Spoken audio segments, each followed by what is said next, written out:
Hello and welcome to my YouTube channel. तो कैसे हैं आप सब?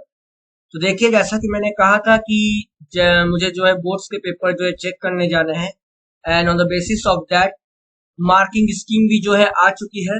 तो मैं आप लोग को ये एग्जैक्ट आंसर्स बताने जा रहा हूँ जो सीबीएसई ने आंसर शीट्स में दिए थे। एमसीक्यूज मैंने आपसे पहले ही डिस्कस कर रखे थे, तो एक बार उसको मिला लेते हैं और आप देखिएगा कि मेरे आंसर्स कितने सही थे और कितने गलत थे।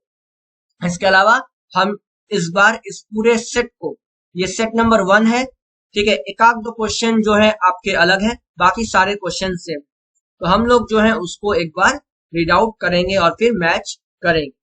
चलिए, पहला क्वेश्चन मल्टीनेशनल कंपनी वाला था। इसका आंसर मैंने बताया था कि ग्रोथ होगा, और इसका आंसर ग्रोथ है भी, मतलब मेरा सही है।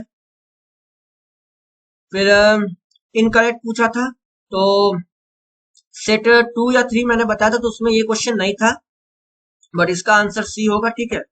Chief executive officer eight top level management is responsible for all activities of first line managers. नहीं, सीईओ नहीं होता है टॉप लेवल मैनेजमेंट का, मिडिल लेवल मैनेजमेंट जो है इसके लिए रिस्पॉन्सिबल होता है। ये क्वेश्चन उसमें नहीं था, बट मैंने दूसरे सेट में इसको करवाया था, ठीक है। तो मेयरली एलोकेटिंग वर्क इन इसका स्टैब्लिशिंग ऑथोरिटी रिपोर्टिंग रिलेशनशिप होगा, 100% है भी। फोर्थ में मैंने करेक्टिव एक्शन लेने को कहा था, डी। बहुत लोगों ने यूट्यूब में सी कहा था आंसर, लेकिन मैंने कहा था नहीं, इसका आंसर करेक्टिव एक्शन ही होगा, और देखिए वही। तो आप देख सकते हैं कि एक्यूरेसी मेरी कितनी परफेक्ट है। फिफ्थ में ऑब्वियसली दोनों एजर्सन ट्रू थे, डिविडेंड वाला जो क्वेश्चन था। सिक्स, बहुत लोगों ने इसमें एलोकेटिव फंक्शन या फिर फाइनेंशियल प्लानिंग या कैपिटल बजटिंग आंसर दिया बॉस यूट्यूब। आप मेरा वीडियो देखिएगा, उसमें देखिएगा मैंने कहा था फाइनेंशियल इंटरमीडिएशन, कि मैंने एमबीए किया हुआ है, तो उसके लेवल के नॉलेज के हिसाब से मुझे चीजें काफी अच्छी तरह पता है, मार्केटिंग, फाइनेंस और एचआर के बारे में। तो मैंने कहा था इसका आंसर फाइनेंशियल इंटरमीडिएशन ही होगा, और ये देखिए है। डेटिंग का कौन सा फंक्शन नहीं है, सी था। Performed as per plan, again क्योंकि यहाँ पर कंट्रोलिंग होगा। जो the following is an advantage informal, इसका सी आंसर था, सी है बिल्कुल। 9, मारबड़ी वाला सेल्स प्रमोशन, नो डाउट। सिंक्रोनाइजेस वाला था, तो नो डाउट कोऑर्डिनेशन होगा। 11th में ऑब्वियसली इसका आंसर सी होना था, क्योंकि मैंने बताया था ट्रेनिंग ऑफ इंटरमीडिएट, ट्रेनिंग कर रहा है, तो ट्रेनिंग एंड डेवलपमेंट चैप्टर से ये मिक्स हो गया, मैच हो गया। रेगुलेशन से रेगुलेटरी, और कंट्रोलिंग से protective.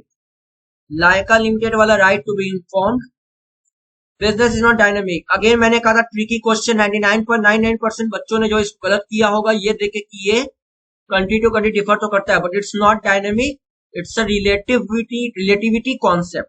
That's why option B जो मैंने बताया था, statement second is true and statement first is false.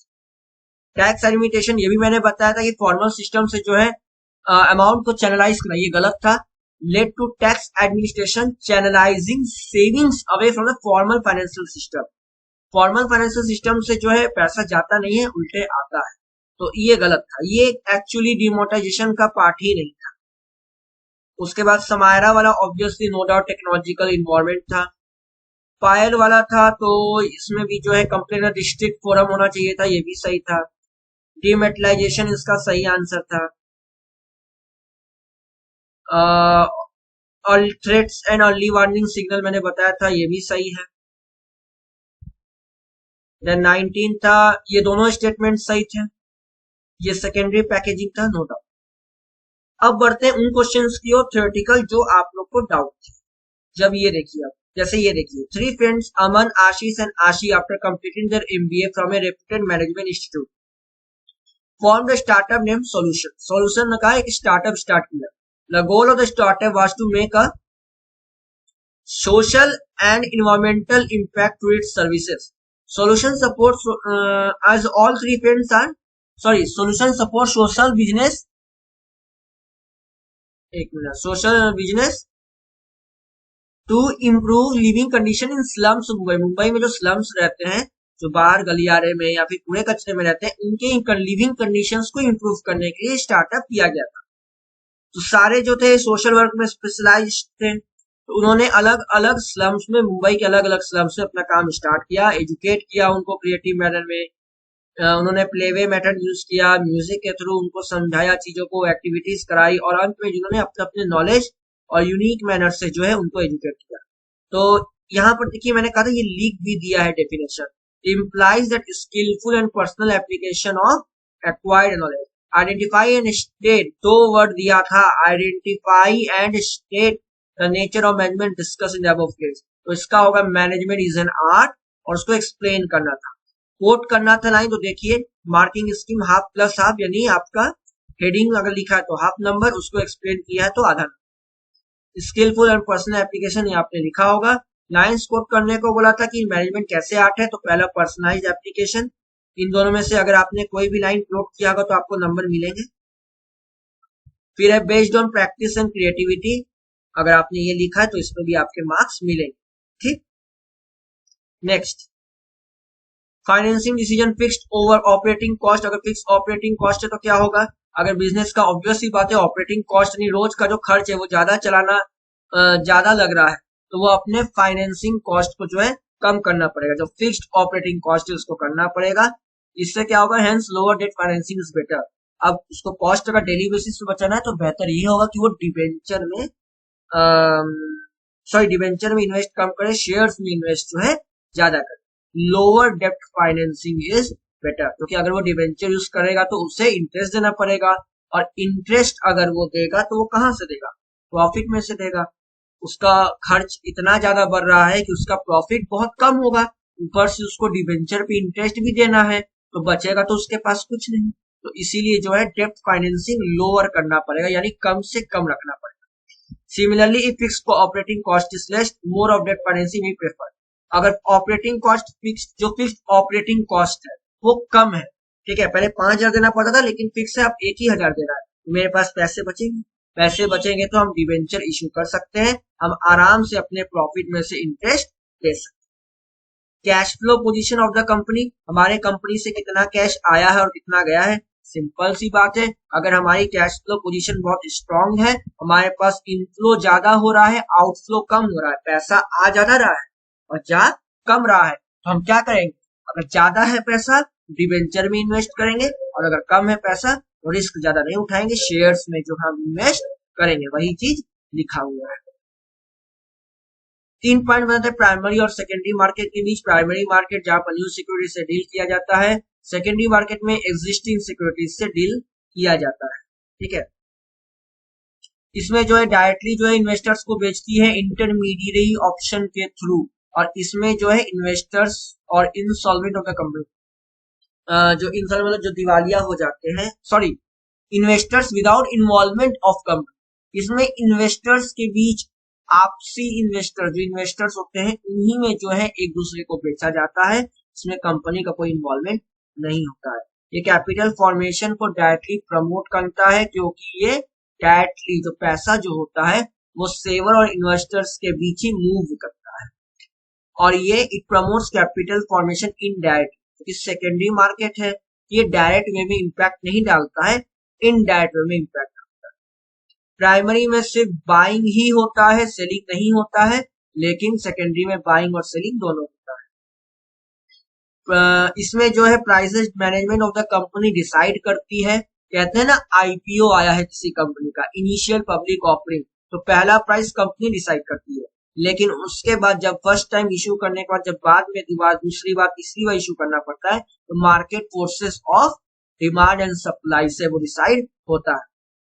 Primary market के लिए कोई ज्योग्राफी लोकेशन की जरूरत बिल्कुल नहीं है, लेकिन हाँ सेकेंडरी मार्केट के लिए लोकेशन जरूरी है।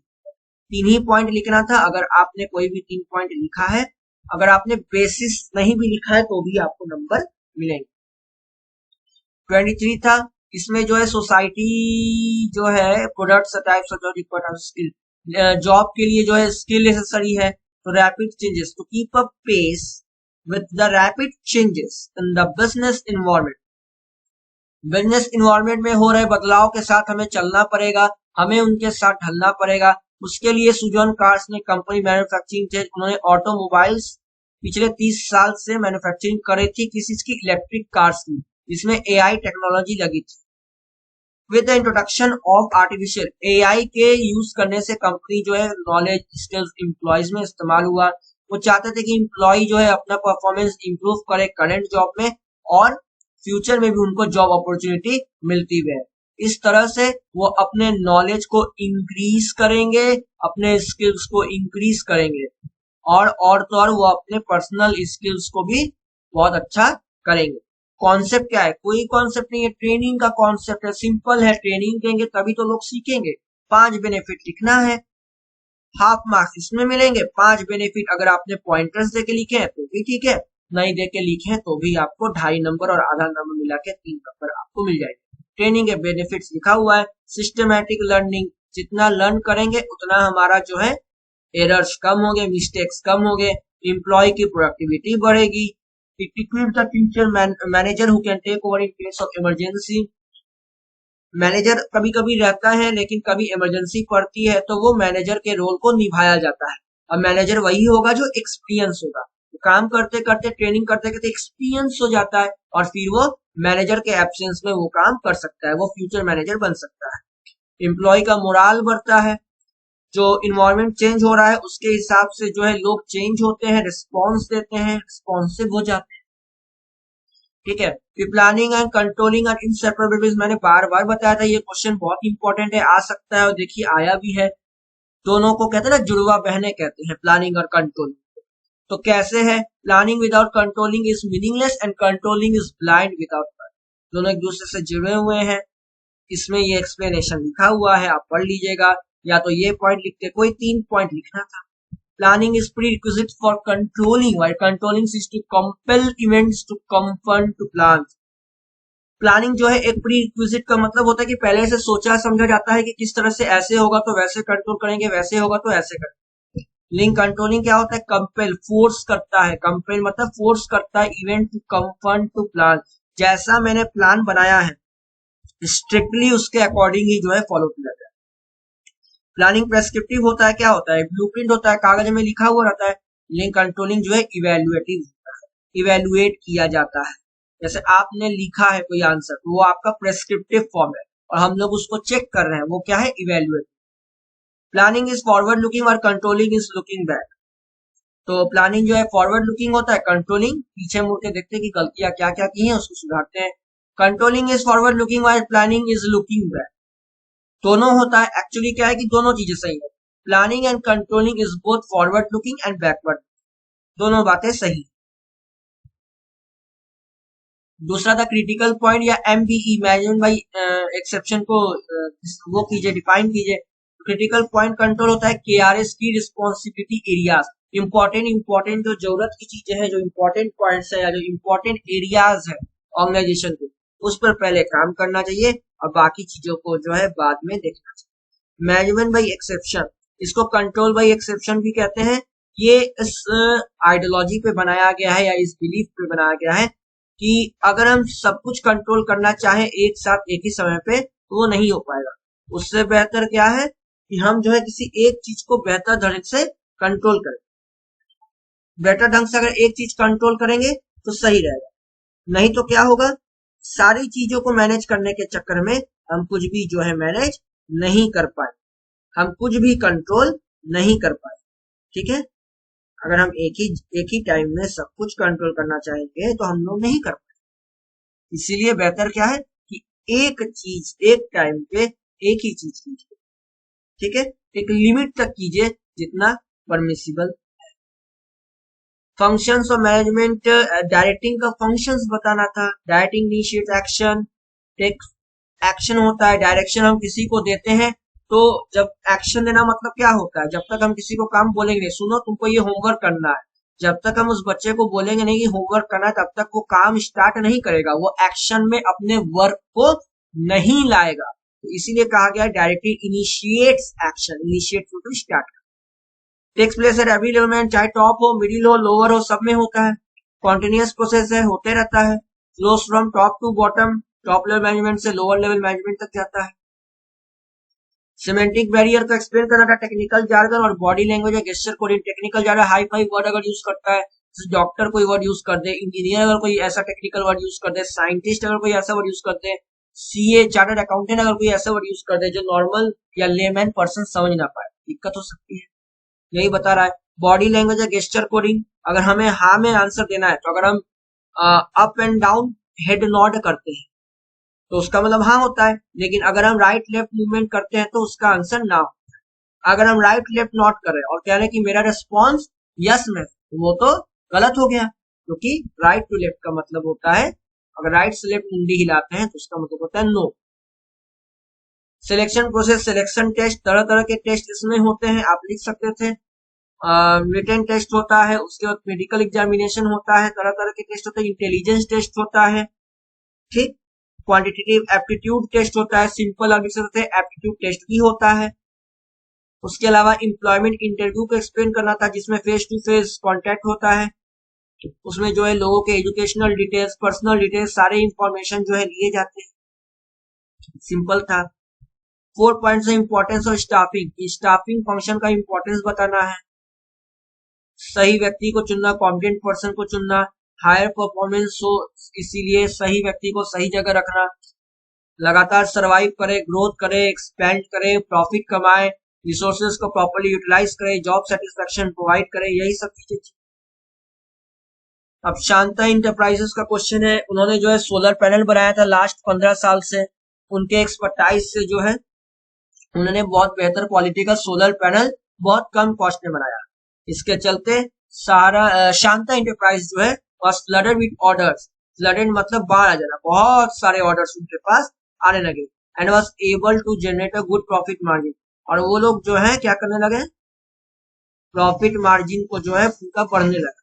To motivate employees the company decided to compensate some of them, कुछ लोगों को कहा गया कि उनके हार्ड वर्क के लिए पे करना चाहिए। अरविंद और योगेश जो है कॉन्ट्रैक्ट बेसिस पे थे, उनको जो है एब्सॉर्ब्ड परमानेंटली, उनको जॉब सिक्योरिटी दी गई, परमानेंट जॉब दिया गया, पहला पॉइंट। उसके बाद एकता को जो है, जो कि रेगुलर एम्प्लॉय थी, working research head, was awarded the best employee of the year award. तो ये 2 पॉइंट साफ साफ लिखा हुआ है, आइडेंटिफाई एक्सप्लेन करना था। ऑब्वियसली आपका जॉब सिक्योरिटी है, दूसरा आपका रिवॉर्ड्स एंड रिकॉग्निशन वाला था, एम्प्लॉय रिकॉग्निशन प्रोग्राम, जिसमें रिवॉर्ड या अवार्ड दिया जाता है लोगों को मोटिवेट करने के लिए। ये आपका नॉन फाइनेंशियल इंसेंटिव का दोनों पार्ट है। उसके बाद एक और सवाल पूछा गया कि मैस्लो का इसमें कौन सा जो है नीड, ये जो इंसेंटिव है दोनों, ये किस नीड में आता है, तो 2 आंसर है इसके, जिसने एक लिखा है उसे एक ही नंबर मिलेगा।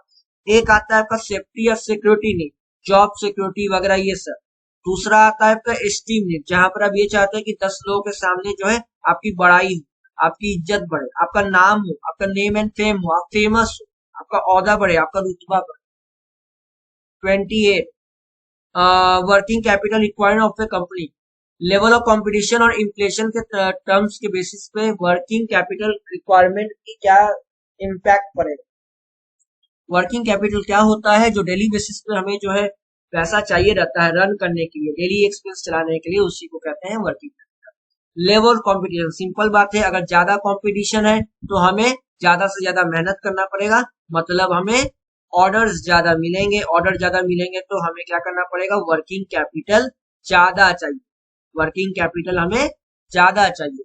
ये कंपटीशन अगर बहुत ज्यादा रहेगा तो हमें भी जो है काफी तेजी से काम करना पड़ेगा, काफी स्ट्रिक्टली जो है काम करना पड़ेगा, हम ढिलाई नहीं कर सकते। तो जितना ज्यादा लेवल ऑफ कंपटीशन उतना ज्यादा वर्किंग कैपिटल की रिक्वायरमेंट।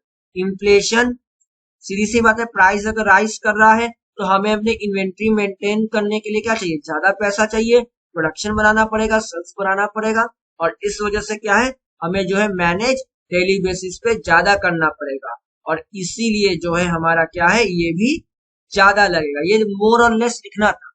इन्फ्लेशन अगर होगा तो हम क्या करेंगे, हमारा जो हाई इन्फ्लेशन रेट बढ़ने से क्या हो जाएगा, हमारा वर्किंग कैपिटल का रिक्वायरमेंट बढ़ जाएगा। सिंपल सी बात समझिए, चीजों के दाम बढ़ जाएंगे। कल आप मान लीजिए पेंट का दुकान है मेरे पास, कल जो है एशियन पेंट 100 रुपए का 1 लीटर मिल रहा था, आज जो है इन्फ्लेशन दाम बढ़ गया, तो वही पेंट अब मुझे अगर चाहिए 500 रुपए पर लीटर मिल रहा है, मेरे लिए भी तो कॉस्ट बढ़ रहा है, ऐसे भी समझ सकते हैं, ठीक है। फिनिशी वाला क्वेश्चन था, वो ग्रोसरी स्टोर गई थी परचेस करने के लिए, वहां पर घर पे आई तो उसने देखा कि बीन्स टोमेटो चिप्स के पैकेट जो उसके बेटे ने लाया था कि वो उसका वेट कम है, अंडर वेट। उसने चेक किया वेटिंग मशीन पे किचन में, तो पाया कि 60 ग्राम है सिर्फ, जबकि पैकेट में कितना लिखा था, 100 ग्राम। वो मैन्युफैक्चरर के पास गई, उसने कंप्लेन किया मैन्युफैक्चरर ने उसे गिफ्ट हैम्पर देने की बात की और उससे ये दरख्वास्त किया कि आप जो है इस चीज को किसी के सामने न बताएं। निशी ने उसके ऑफर को एक्सेप्ट नहीं किया और उसने इशू को रिड्रेसिंग एजेंसी के पास रखा। तो दो रिस्पॉन्सिबिलिटी निशी ने एज अ कंज्यूमर क्या किया। सबसे पहली रिस्पॉन्सिबिलिटी, उसने लेबल को ध्यान से पढ़ा कि वो एक्चुअली कितने ग्राम का था। वो था 100 ग्राम का, लेकिन 60 ग्राम ही वजन था। दूसरा, उसने फाइल किया कंप्लेंट। उसने मतलब रिश्वत नहीं, ब्राइबरी नहीं, ब्राइब नहीं लिया। उसने ब्राइब नहीं लिया तो इसने अच्छी बात की। उसने जो है कंप्लेन किया डिस्ट्रिक्ट फोरम में और उसने बहुत अच्छा वो किया है, डिसीजन लिया है। क्या क्या रिलीफ मिलना चाहिए, कोई भी 2 पॉइंट, या तो डिफेक्टिव प्रोडक्ट जो है, खराब प्रोडक्ट है, उसको रिटर्न करके नया दिया जाए, या तो उसके पैसे रिफंड किए जाए, या तो कुछ पैसा कॉम्पेंसेशन दे दिया जाए। ठीक है, यहाँ पर कॉम्पेंसेशन का मतलब गिफ्ट हैम्पर नहीं है। ठीक है, जो भी नुकसान हुआ है कैश में दिया जाए उसको, जो भी इंजरी सफर हुई है उसको, या जो भी मानसिक पीड़ा उसे पहुंचाई गई है।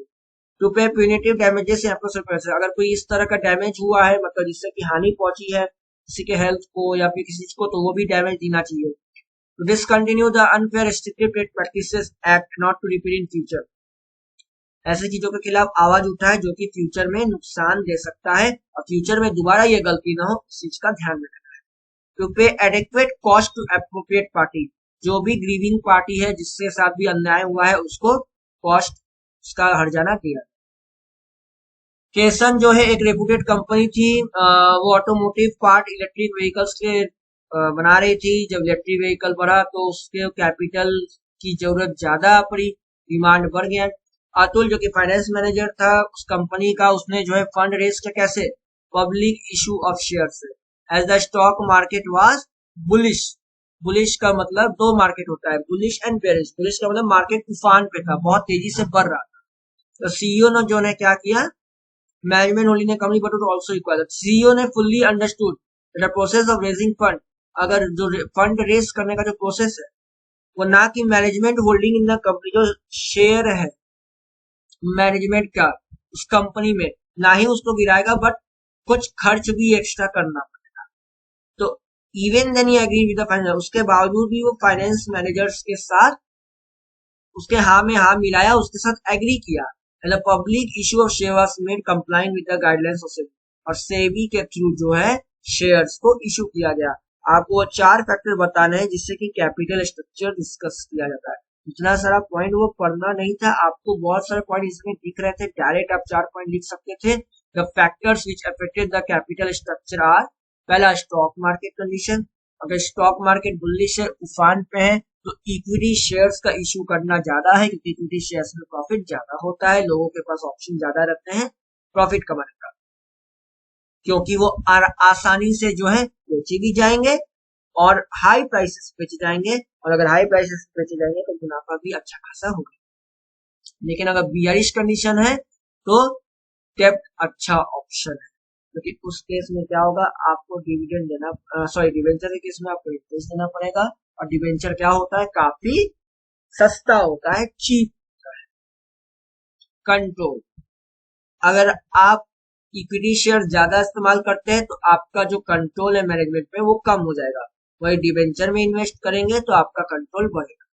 फ्लोटेशन कॉस्ट, जो रेस करते हैं हम सिक्योरिटीज वगैरह, जो कानूनी कार्रवाई या कागजी कार्रवाई जो शुरुआत में होती है शेयर्स वगैरह लिस्ट करने की, इसी को कहते हैं फ्लोटेशन कॉस्ट। तो कुछ कॉस्ट तो लगता ही है, तो ये भी जो है एक तरीके से इम्पैक्ट डालेगा फ्लोटेशन कॉस्ट हमारे capital structure. Regulatory framework SEBI है, ये सारा चीज सेबी डिसाइड करता है कि कैसा रूल्स रेगुलेशन होना चाहिए, तो ये भी जो है हमारे लिए मैटर करता है, क्योंकि सेबी के बिना हम कुछ कर नहीं सकते। टाइप्स ऑफ प्लान बनाता है, स्ट्रेटेजी, मेथड, बजट। रणनीति, स्ट्रेटेजी का मतलब क्या हुआ, रणनीति हो गया, ठीक है। लॉन्ग टर्म ऑब्जेक्टिव, मैंने कहा था जब भी स्ट्रेटेजी की बात होगी तो बात सिर्फ एक ही होगी, लॉन्ग टर्म ऑब्जेक्टिव। अगर लॉन्ग टर्म ऑब्जेक्टिव की बात होगी तो वह स्ट्रेटेजी कहलाएगा। पर्टिकुलर कोर्स ऑफ एक्शन, क्या करना है, इस तरह से रिसोर्सेस को बांटना है कि हम ऑब्जेक्टिव अपना वो कर सके, फुलफिल कर सके। मेथड, कौन से तरीके हैं, किस मेथड से हम लोग कर सकते हैं, ठीक है, टाइम मेथड वगैरह ये सब आप लिख सकते थे तो भी आपको नंबर मिल जाता है।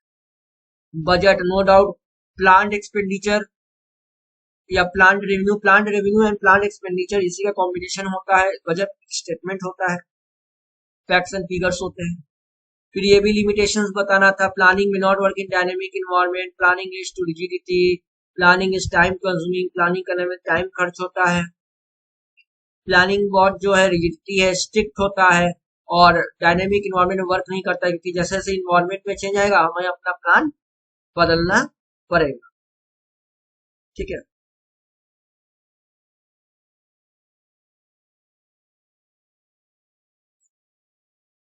I hope. अच्छा, ये कौन सा question? 31। Moving on to the next question. Ankur Sachdeva did his MBA from IIT University. He decided to apply his knowledge of scientific management in the fast food restaurant chain Coffee Bean set up by him. This restaurant was providing burgers, fries, shakes as a part of menu. Nowadays, people are quality conscious, so he was using standardized raw material, processed methods, processed methods, working condition, machinery, etc. The objective was to establish standards of excellence. तो उसको जो है सब कुछ अच्छा करना था, क्योंकि मार्केट में कंपटीशन बहुत ज्यादा था। ठीक, by doing this he was not only able to reduce the cost but he was able to provide new varieties of burger. उसने ना सिर्फ कॉस्ट कम किया but different different varieties burgers, fries के ये सब निकाले, जिससे कि उसकी सेल बढ़ गई। उसने ये भी कहा कि only the one best method to maximise efficiency, एक ही मेथड यूज करना चाहिए जिससे कि जो है एफिशिएंसी बढ़े। फिर उन्होंने ग्रिलिंग किया, burger, cooking, fries, repairing, shake, धीरे धीरे उसने चीजें बढ़ाती रही और उसका मेन ऑब्जेक्ट क्या था? कस्टमर का सेटिस्फेक्शन जो वो अचीव कर रहा था। उसने ना कि जॉब ही किया बट उसने टास्क को बहुत अच्छे से किया, न सिर्फ सीखा बल्कि उसको बेहतरीन ढंग से काम भी किया। Coffee bean regularly invest in training development, coffee bean नाम की एक कंपनी जो थी वो रेगुलर इन्वेस्ट कर रही थी ट्रेनिंग एंड डेवलपमेंट में।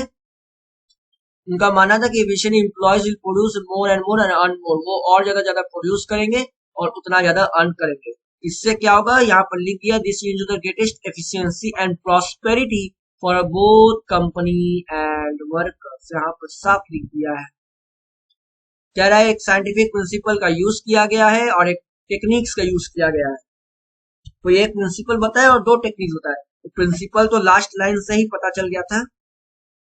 Development of each and every person to his और ग्रेटेस्ट एफिशिएंसी प्रॉस्पेरिटी, लोगों को इतना निखार दो, उसकी जो कैपेबिलिटी और कैपेसिटी है वो उसको मतलब इतना निखार दो कि मतलब उसको खुद नहीं पता रहता। कहते हैं ना, जैसे हिंदू माइथोलॉजी में कहते हैं कि हनुमान जी को अपनी शक्तियों का पता नहीं था, तो उन्हें जब उनकी शक्तियों के बारे में एहसास दिलाया गया तब वो पता चला कि वो कितने पावरफुल। तो उसी तरह हर आदमी की जो है एक लिमिट होती है, या एक ये कह सकते हैं उसको वो चीज पता नहीं होती है। अब ही कुड बी लिमिटलेस, तो उसके अंदर की जितने भी पोटेंशियल है वो निखर के आती है जब वो ट्रेनिंग करता है। ठीक है, या तो ये लिख सकते थे development of each and every person to his और her greatest efficiency and prosperity, anyone लिखा है।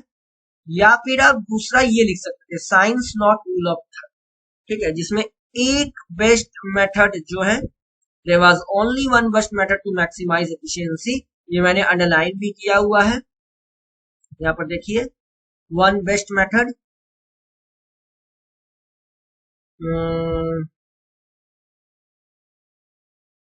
पुरुष मोने एफिशिएंसी कहाँ गया? ये रहा, only one best method, only one best method, ठीक है ना। तो यहाँ से हमें पता चलता है कि यहाँ पर science not rule of thumb का कॉन्सेप्ट छिपा हुआ है। टेक्निक्स क्या क्या थे? मेथड, बेस्ट मेथड यूज करें जॉब का ताकि जल्द से जल्द काम हो सके, क्वालिटी भी डिस्टर्ब ना हो और लोगों को सेटिस्फेक्शन मैक्सिमम मिले। Standardisation and simplification, standard set करे ताकि जो है जो भी रॉ मटेरियल्स है, प्रोसेसिंग मटेरियल्स है, उनकी क्वालिटी जो है बहुत अच्छी हो। एक बेंचमार्क जब तक सेट नहीं करेंगे तब तक हमें जो है सही से चीजें नहीं मिलेगी। ठीक है, रिजल्ट हमें अच्छा नहीं। 33 था, एक्सप्लेन करना था मार्केट प्लानिंग क्या होता है, मार्केटिंग प्लानिंग क्या होता है, ब्रांडिंग क्या होता है, प्राइसिंग क्या होता है। मार्केटिंग प्लानिंग, मार्केट रिसर्च करते हैं पूरा का पूरा, ठीक है, कैसे क्या करना है इस बारे में। ब्रांडिंग, नेम या सिंबल देना किसी भी प्रोडक्ट को ताकि हम आइडेंटिफाई कर सके। प्राइसिंग, किसी भी प्रोडक्ट का प्राइस। ऑप्शन में था एडवर्टाइजिंग और sales promotion as a publication. क्या होता है advertising? Impersonal form of communication है, पर्सनल नहीं होता है, फेस टू फेस नहीं होता है, और ये पेड होता है, पे किया जाता है। आप newspaper, magazines, journals, television, radio कहीं पर भी जो है एडवर्टाइज कर सकते हैं। Sales promotion short term incentive होता है, डिस्काउंट दिया जाता है, रिबेट दिया जाता है, कहते हैं ना दो के साथ एक मुफ्त, 50% डिस्काउंट, 30% डिस्काउंट, फ्री गिफ्ट्स दिए जाते हैं। डाबर लाल दंत के साथ जो है ब्रश दिया जाता है फ्री में, कॉन्टेस्ट क्विजेस कराए जाते हैं। तो ये सब चीजें, सैंपल दिया जाता है, हिम गंगे तेल का जैसे मैंने आपको एग्जांपल दिया था कि सैंपल दिया जाता है। तो ये सब पब्लिक रिलेशंस, बहुत सारे प्रोग्राम डिजाइन किए जाते हैं ताकि कंपनी का इमेज जो है बेहतर हो। इसके लिए वो करते हैं, बड़े बड़े जो फिल्म स्टार्स हैं, स्पोर्ट्स पर्सन है, उनके थ्रू जो है एडवर्टाइजमेंट कराते हैं। ये नेसेसरी तब होता है जब किसी प्रोडक्ट के बारे में नेगेटिव पब्लिसिटी होती है, तब उसको सुधारने के लिए जो है बड़े बड़े लोगों का सपोर्ट लिया जाता है जिससे कि इमेज सुधर जाए। इसी को कहते हैं पब्लिकेशन। आखिरी क्वेश्चन था पीटी स्टार्टर। देखिए बहुत इंपॉर्टेंट क्वेश्चन था, काफी लोगों ने गलत किया है। इवोल्यूशन के टाइम हम लोग को मतलब देखने को मिला है, चीजें क्या मैं थोड़ी बता देता हूँ। पीटी स्टार्टेड और ओन कुकिंग चैनल और यूट्यूब मूड 8 में जो है उन्होंने अपना कुकिंग चैनल स्टार्ट किया। सब्सक्राइबर बढ़े लेकिन वो मैनेज नहीं कर पाए थे, तो उसने राहुल और डीआर को हायर किया ताकि जो है फिल्म एडिटिंग, लाइटनिंग वगैरह वगैरह काम में उसकी मदद कर सके। ठीक, she was just able to use time. तो अपने टाइम को जो वो प्रायोरिटाइज कर पा रही थी, अपने काम पर फोकस कर रही थी, और उसका काम क्या था, नए रेसिपी बनाना, उसके लिए कंटेंट डेवलपमेंट करना। As a result Rahul and DR were given opportunities to develop and exercise initiative. उनको जो है इनिशिएटिव दिया गया कि आप ये काम जो है करें।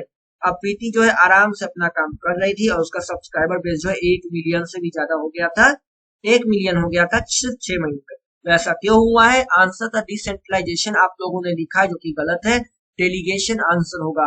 काम सौंपा गया है बेटा, ठीक है, काम बांटा नहीं गया है। भले ही 2 लोग हैं, काम बांटना तब कहते हैं जब बहुत ढेर सारे लोग रहते हैं कि इसको ये वर्क दिया गया है, उसको वो वर्क दिया गया है, जब बहुत सारे होते। यहाँ पर राहुल और रिया, इनको डेलीगेट किया गया है वर्क, एक स्पेसिफिक वर्क दिया गया है कि तुमको यही काम करना है।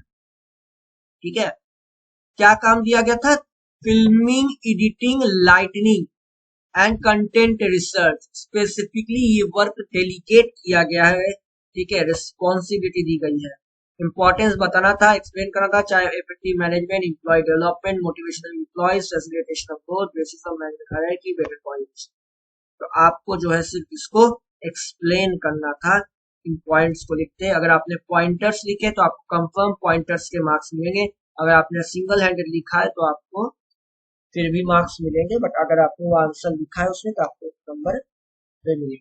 मैंने कहा था कि इसमें एडवांटेज रहता है कि अगर आप हेडिंग देंगे तो हेडिंग में जो है हाफ ऑफ मार्क्स अलॉट किया जाता है। अब मार्किंग स्कीम में देख सकते हैं, हाफ मार्क्स पर हेडिंग लिखा हुआ है।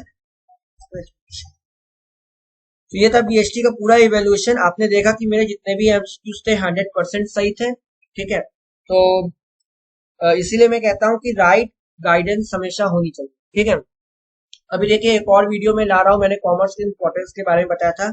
अभी हाल ही में मेरा एक स्टूडेंट है, उसने, आपने आई थिंक बैनर देखा ही होगा, कैसे बीटेक के लड़के ने 4 महीने में, सिर्फ 4 महीने में 2 नौकरियां प्राप्त। मिलेंगे उससे, जानेंगे। वो जो 2 नौकरियां थी वो मैं बता देता हूँ, वो था आरआरबी क्लर्क और देन आईपीएस क्लर्क, यानी पंजाब नेशनल बैंक में उसका उसके क्लर्क पोजीशन में नौकरी लग गई है। डिटेल वीडियो देखिएगा, हो सकता है ये वीडियो कल रात तक आ जाए, तैयार रहिए। तब तक के लिए आप बीएसटी की तैयारी कीजिए, ये मत सोचिए कि हमारा खत्म हो गया है, क्योंकि अभी तो लड़ाई बाकी है। सीयूईटी की तैयारी कीजिए, यही एमसीक्यूज इसी तरह के आएंगे, बढ़िया से तैयारी कीजिए, टेंशन मत लीजिए, पेपर आपका अच्छा जाएगा। ठीक है, अगर आपने लिखा है आंसर भी आपको नंबर मिलेंगे, ऐसा नहीं कि आपके नंबर 0 कर दिए, आपको नंबर मिलेंगे। Best of luck, be relax and chill and prepare for CUET exam. मिलते हैं अपने नेक्स्ट वीडियो में, तब तक के लिए bye, take care, love you, good night.